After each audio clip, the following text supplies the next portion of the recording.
सुबह की भूख। आज सुमित्रा निवास में फैसले की घड़ी है। जी हाँ, आज यहाँ होने वाला है एक अहम फैसला, जिसके लिए दोनों बड़ी बहुओं के दिलों की धड़कनें बढ़ी हुई है।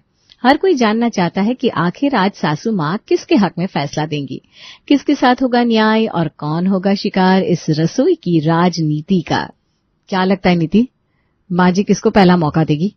मैं भी सही बताऊं तो मुझे ऐसा लगता है कि छोटी को इस घर में आए अभी 10 ही दिन हुए हैं। स्पेशल ट्रीटमेंट इस घर में आजकल सिर्फ उसे ही मिल रहा है। हम दोनों की तो वो हालत है घर की मुर्गी दाल बराबर। इसलिए हम दोनों को किसी तरह का कोई बेनिफिट मिलने वाला है ये बात आप भूल जाइए। माँ जी के मन में सॉफ्ट कॉर्नर सिर्फ छोटी के लिए है, इसलिए पहला मौका चुनने का चांस सिर्फ छोटी को ही मिलेगा। बहुत सही एनालिसिस किया है नीति तूने। सही बताऊं तो मुझे भी ऐसा लगता है हम दोनों को नहीं पूछेंगी माँ जी, उस प्रेरणा का ही नंबर आएगा पहले। मैं तो ये कहती हूँ मसा ही आ जाए अगर वो खुद अपने मन से ही रात का खाना चुन ले। बिल्कुल ठीक कहा भाभी आपने।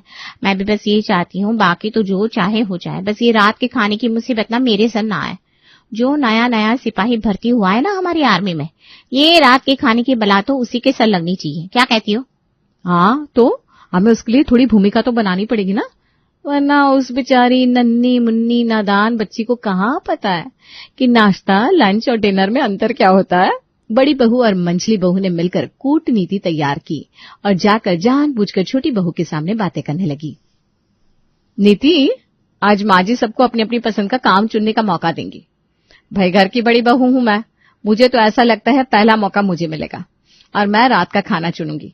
सबसे क्विक और फास्ट डिलीवरी होती है रात के खाने की। माँ जी बाबूजी तो आधे से ज्यादा बार खाना ही नहीं खाते। मेरी तो लाइफ सेट हो जाएगी।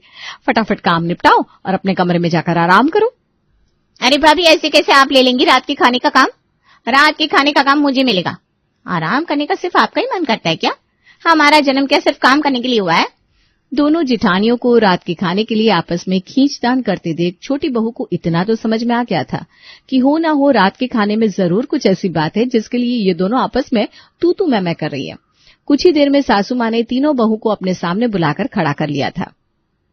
छोटी बहू, भाई तुम इस घर में अभी नई आई हो। तुम 3 बहुएं हो और घर में 3 ही वक्त का खाना बनता है। लड़ाई झगड़ा विवाद की कोई बात ही नहीं है बेटा। तीनों एक एक समय का खाना पकड़ लो और खुशी खुशी बनाओ, ना आपस में कोई झगड़ा ना क्लेश। हम तो बस यही चाहते हैं।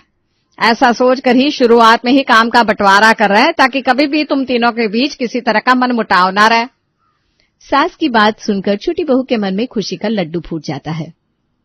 ये लो, मेरी दोनों जिठानियां तो खुशी से फूल ही नहीं समा रही थी कि पहले काम पसंद करने का मौका उन्हें मिलेगा। और यहाँ तो बाजी उल्टी पड़ गई। माँ जी ने तो सबसे पहले मुझसे पूछ लिया। वैसे मुझे याद है, माँ भी हमेशा यही कहती थी कि रात का खाना तो फटाफट बन जाता है, सबसे ज्यादा झंझट तो दोपहर के खाने में होता है। मैं ऐसा करती हूँ, रात का खाना ही चुन लेती हूँ और फिर ये दोनों लड़ती रहे आपस में, मुझे उससे क्या। माँ जी, मैं चाह रही थी कि रात के खाने की जिम्मेदारी आप मुझे दे दे तो मुझे अच्छा लगेगा। बाकी 2 वक्त का खाना बचेगा वो दोनों भाभियां मिलकर संभाल लेंगी। ठीक है बेटा, जैसी तुम्हारी इच्छा। आज से रात के खाने की जिम्मेदारी तुम्हारी। बड़ी बहू, अब तुम्हारी बारी। इस घर में सबसे पहले बहू बनकर तुम आई थी, इसलिए तुम्हारा अधिकार भी नहीं मार सकती मैं। अब तुम बताओ, तुम किस समय के काम की जिम्मेदारी लोगी? माँ जी, मुझे आप सुबह के नाश्ते की जिम्मेदारी दे दीजिए। मैं ना सबको रोज रोज बढ़िया बढ़िया नाश्ता बनाकर खिलाऊंगी। मुझे भी कोई एतराज नहीं है, दोपहर के खाने की जिम्मेदारी मेरी। वैसे मुझे भी ना सादा खाना बनाना अच्छा लगता है और दोपहर के समय सभी लोग सादा दाल चावल रोटी सब्जी खाना पसंद करते हैं, तो मैं दोपहर के खाने की जिम्मेदारी आराम से संभाल लूंगी। तीनों बहुओं के बीच काम का बड़े प्रेम से बंटवारा हो गया था और अब समय आ गया था कि सब अपने अपने हिस्से का काम संभाले। उसी रात, छोटी भाभी आज डिनर में क्या बनाओगी? प्रीति, मैं सोच रही थी आलू गोभी की सब्जी और रोटियां बना लेती हूँ। आलू गोभी की सब्जी तो ठीक है भाभी, लेकिन रोटियां मत बनाना। आप ऐसा करना, पराठे सेक देना। ठीक है, मैं बना दूंगी। कुछ देर बाद छोटी बहू ने खाना बनाकर तैयार कर लिया था और सभी लोग डाइनिंग टेबल पर भी बैठ गए थे। छोटी बहू प्रेरणा गर्मा गर्म पराठे बनाती जा रही थी और सब लोग स्वाद ले लेकर खाते जा रहे थे। अरे बेटा, बड़ा स्वाद है। वैसे तो मैं 4 पराठे खाकर उठ जाती हूँ, लेकिन तुम्हारे हाथ से तो 6 पराठे खा लिए मैंने, लेकिन अभी भी ऐसा लग रहा है कि पेट नहीं भरा। ठीक कह रही हो माँ, मुझे भी ऐसा लग रहा है जैसे मैं खाते खाते थक गया हूँ लेकिन पेट ही नहीं भर रहा। अरे चिंता क्यों कर रहा है? ऐसा लग रहा है तो थोड़ी देर बाहर टहल करा फिर खा लेना। खाना कहीं भाग थोड़ी ना जा रहा है। छोटी बहू तुम ऐसा करना, 10-12 पराठे अलग से सेक कर कैसरोल में रख देना। सब्जी तो बची है ना? नहीं मम्मी जी, वो क्या ना, सब्जी तो खत्म हो गई। इतना बड़ा परिवार है, तुमने क्या बिल्कुल 2 ही चम्मच सब्जी बनाई थी? देख बेटा, रात बड़ी लंबी होती है और हमें ना इतनी देर तक भूखा रहने की आदत नहीं है। अब तो ऐसा कर, फटाफट से थोड़ी सब्जी और छौंक दे और पराठे बनाकर कैसरोल में रख दे। इतनी लंबी रात है, जिसको जब भूख लगेगी वो खा लेगा। बेचारी प्रेरणा को समझ में नहीं आ रहा था कि जब डिनर सब लोग कर चुके हैं तो किसी को भूख क्यों लगेगी। डिनर के बाद किसको भूख लगती है? खैर, नई नई शादी थी, इसलिए इस समय सास से इस तरह का सवाल पूछना थोड़ा अजीब लग रहा था। इसलिए प्रेरणा चुपचाप एक बार फिर रसोई में जाती है और सब्जी बनाने लगती है। सब्जी पराठे बनाने के बाद पूरे 1.5 घंटे के बाद जब वो रसोई से निकलती है तो रात के 11:30 बज चुके थे। तभी उसे सामने से उसकी जेठानियां आती नजर आती है। अरे छोटी, अभी तक रसोई में लगी हुई है क्या तू? हाँ दीदी, वो माँ जी ने बोला कि मैं फिर से सब्जी बना दूं और पराठे भी सेक कर कैसरोल में रख दूं। मुझे समझ में नहीं आ रहा, खाना तो सब लोग खा चुके हैं, अब इस खाने का माँ जी क्या करेंगी? छोटी बहू की मासूम से सवाल को सुनकर दोनों जिठानियां खिलखिलाकर हंस पड़ती है। अरे मेरी प्यारी प्यारी देवरानी जी, अभी तो आपको पता ही नहीं है कि आपके साथ असलियत में हुआ क्या है। ये जो सुमित्रा निवास है ना, यहाँ की एक विचित्र रीत है। अब आप तो शादी करके इस घर में आई और उसके दूसरे दिन ही हमारे देवर जी के साथ घूमने के लिए गोवा निकल गई। गोवा से लौट कर आई तो पग फेरे के लिए अपने मायके निकल गई और जैसे ही मायके से लौट कर आई तो माँ जी ने आपको रात के खाने की जिम्मेदारी सौंप दी। तो कुल मिलाकर आपके साथ हुआ ये कि आपकी मासूमियत का फायदा उठाया गया है। इस घर के हर सदस्य को सुबह 5 बजे खाना खाने की आदत है। वो क्या है ना, सुबह की भूख हमारे घर में किसी को बर्दाश्त नहीं है। ये कैसे बेतुकी से बात कर रही है भाभी आप? सुबह की भूख क्या होता है? मैं तो पहली बार सुन रही हूँ। सुबह सुबह 5 बजे उठकर लोग पूजा पाठ करते हैं, योग करते हैं, मॉर्निंग वॉक करते हैं। खाना कौन खाता है? हमारे घर के लोग खाते हैं ना। अब तुम भी इस घर में आ गई हो, तुम चाहो तो तुम भी उन्हें ज्वाइन कर सकती हो। अगर ऐसी बात थी भाभी तो आप लोगों को मुझे बताना चाहिए था ना। आप तो उस दिन रात का खाना लेने के लिए आपस में बहस कर रही थी। इसका मतलब वो सब मुझे जाल में फंसाने की साजिश थी। ठीक कहा ना मैंने? प्रेरणा की बात सुनकर दोनों देवरानियां एक दूसरे को आंख मारती हैं और खिलखिलाकर हंस पड़ती है। हाँ हाँ, इतने सालों से हम फंसे थे, अब तुम आई हो तो कुछ दिन तुम आनंद लो। और ऐसा तो है नहीं कि हमने रात का खाना कभी बनाया नहीं। आप लोगों के कहने का मतलब यह है कि जो रात का खाना बनाएगा दरअसल उसे एक वक्त का नहीं बल्कि 2 वक्त का खाना बनाना पड़ेगा। हाँ देवरानी जी, आप बिल्कुल सही पकड़ा है आपने। अब आपको सब कुछ पता चल ही गया है तो कल से थोड़ा जल्दी जल्दी हाथ चलाना और एक ही बार में 2 टाइम का खाना बनाकर तैयार कर देना, ताकि तुम्हें रोज रोज 2 बार सब्जी ना बनानी पड़े।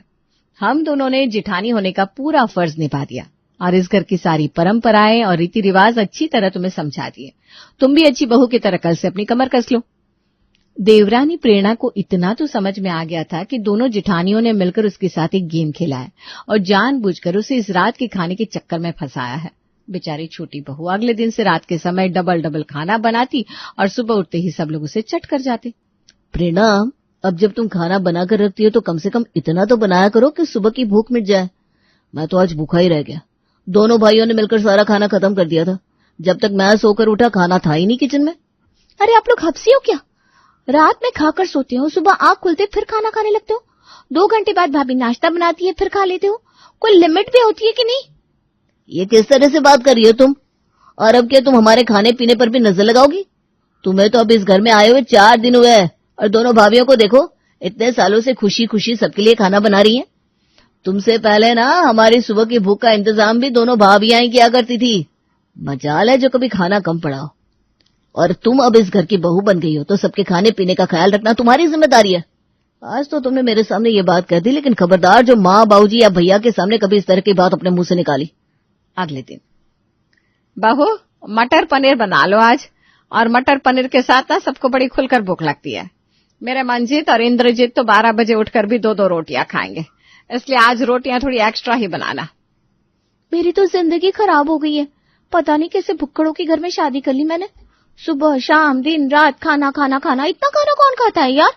शाम को 6 बजे से खाना बनाने में लगती हूँ मैं और रात के 10:30 बज जाते हैं, लेकिन ये खाना बनाने का काम खत्म नहीं होता। और ऐसा नहीं कि सुबह का खाना भाभियां बनाती है तो मेरे पास कोई और काम नहीं रहता। घर की साफ सफाई, बर्तन, 75 तरह के काम होते हैं घर में। जो कभी सांस लेने भी नहीं देते। इस तरह से इन लोगों को सुबह की भूख लगती रहती है ना, मैं तो रोटियां बनाते बनाते पागल हो जाऊंगी एक दिन। बेचारी प्रेरणा बड़बड़ाते हुए रोटियां सेक रही थी, तभी दोनों जिठानियां रसोई में आती है। भाभी खाना तो हो गया, हम दोनों तो फ्री हो गए, ऐसा करते हैं वॉक पर चलते हैं, आराम से ठंडी ठंडी हवा में सैर करेंगे। हाँ क्यों नहीं नीति, सैर करने जा ही रहे हैं तो ऐसा करेंगे, नुक्कड़ की आइसक्रीम जरूर खाकर आएंगे। और बड़ी अच्छी मटका कुल्फी बनाता है वो, चल आज तुझे भी ट्राई करवाती हूँ। सच्ची भाभी, इस रात के खाने और सुबह की भूख के चक्कर में ना हम तो इतने सालों से अपनी लाइफ एंजॉय नहीं कर पा रहे थे। मुझे ना खाना खाकर वॉक करने का बड़ा ही शौक है। चलो अब इस रात के खाने की जिम्मेदारी प्रेरणा के ऊपर है, तो हम दोनों तो अपने शौक पूरे कर ही सकते हैं। दोनों जिठानियां उसके जख्मों पर नमक छिड़कने के बाद गुनगुनाते हुए वॉक करने के लिए निकल जाती हैं और बेचारी प्रेरणा अपनी किस्मत पर आंसू बहाते हुए एक बार फिर से रसोई में रोटियां बेलने लगती है। कुछ दिन ऐसे ही बीत जाते हैं। माँ जी देखिए, जिस समय आपने काम का बंटवारा किया था ना, उस समय मैं बिल्कुल नहीं थी। मुझे ब्रेकफास्ट, लंच और डिनर के बीच में अंतर भी नहीं पता था।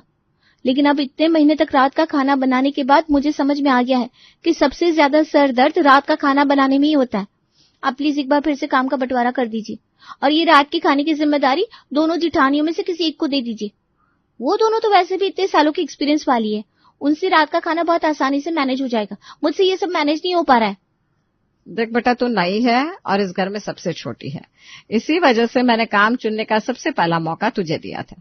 अब ये तेरी किस्मत है कि तूने खुद अपने पैरों पर कुल्हाड़ी मारी और रात के खाने को चुन लिया। बेटा, घर में अगर 10 लोग हैं तो पेट पर पट्टी तो बांधेंगे नहीं, जब भूख लगेगी तो खाना तो खाएंगे। इसलिए अब काम से अब जी चुराना छोड़ और घर के कामों में मन लगा। मन मार कर काम करेगी ना तो काम बोझ ही लगेगा।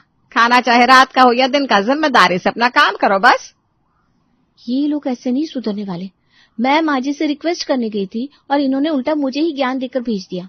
अरे ज्ञान तो मेरे पास भी बहुत है, लेकिन उस ज्ञान से किसी का पेट नहीं भरता। अगले दिन प्रेरणा टीवी में एक पॉडकास्ट तेज आवाज में चला देती है। माँ जी, बाबूजी, ये सुना आपने? ये बहुत बड़े आयुर्वेद के ज्ञाता है। इनका कहना है कि सुबह उठते ही भोजन करने से लीवर पर बहुत जोर पड़ता है और अगर लगातार 10 वर्षों तक ऐसा किया जाए तो लीवर के खराब होने की बहुत प्रबल संभावना है। सही तरीका यह है कि सुबह उठकर सबसे पहले कुछ शारीरिक व्यायाम किया जाए और रात के भोजन को पचाने के लिए खूब सारा पानी पिया जाए और उसके कम से कम 2 घंटे बाद भोजन किया जाए। हाँ बहू, बिल्कुल ठीक कह रही तू। हम लोग तो इतने सालों से बहुत गलत खान पान अपना रहे थे। पता नहीं हम लोगों का लीवर बचा भी है या गला सड़ गया। नहीं बाबूजी, शुभ शुभ बोलिए। मैं हूं ना, मेरे रहते आप लोगों के लीवर को कुछ नहीं होगा। आपको ज्यादा कुछ करने की जरूरत नहीं है। बस ये सुबह की भूख है ना, इसको भूल जाइए और सुबह उठकर खाने के बजाय व्यायाम करने पर जोर दीजिए। जब आप लोग सुबह उठकर गुनगुना पानी पिएंगे, सैर करेंगे, व्यायाम करेंगे तो खुद ब खुद। छोटी बहू बिल्कुल ठीक कह रही है। खबरदार, जो आज के बाद किसी ने भी सुबह उठने के बाद खाने का नाम लिया तो मुझसे बुरा कोई नहीं होगा। अरे इलाज से बेहतर बचाव होता है, इसलिए आज से इस घर में सुबह की भूख का कोई भी नाम नहीं लेगा। प्रेरणा मन ही मन बड़ी खुश थी। मैंने तो कभी सोचा भी नहीं था बाबूजी इतनी आसानी से कन्विंस हो जाएंगी। मेरी प्रॉब्लम तो चुटकी बजाने से ही सॉल्व होगी। अब आएगा मजा। बहुत चिढ़ाती थी ना दोनों जिठानियां मुझे, कभी आइसक्रीम खाकर आती थी, कभी गोलगप्पे। अब मैं इन्हें दिखाऊंगी कि एंजॉय करना किसे कहते हैं। अगले दिन, अरे बेटा ये क्या, तुझे पता है ना रात में एक्स्ट्रा खाना बनाना होता है, फिर ये सारे कैसरोल खाली क्यों पड़े हुए हैं? रोज रोज याद दिलाना पड़ेगा क्या तुम्हें? माँ जी, आप शायद भूल रही हैं। बाबूजी ने आज सुबह क्या कहा था? बाबूजी ने कहा है कि अब से सुबह की भूख के लिए खाना बनाना बंद। इस घर के नियमों में बदलाव हो गया है और अब आप सब लोग सुबह उठकर कसरत करेंगे ना कि फिर रात का बचा हुआ खाना खाएंगे। कुछ तो अपनी सेहत का ख्याल करिए। आप लोग वैसे भी रात का बचा हुआ खाना फ्रिज में रखकर खाते हैं, वो सेहत के लिए खराब होता है और वो भी सुबह उठते ही ठूस लेना, उससे भी ज्यादा सेहत के लिए हानिकारक। हाँ तो बेटा, तेरा ये प्रवचन और ज्ञान भरी बातें तो हमने पहले ही सुन ली थी। मैंने तुझे कब कहा कि ये खाना हम सुबह उठकर खाने वाले हैं? रात में आप सब लोग डिनर कर चुके हैं, सुबह उठकर खाएंगे नहीं तो ये खाना खाएंगे कब? मेरी प्यारी बहू रानी, तू बस खाना बनाने से मतलब रख।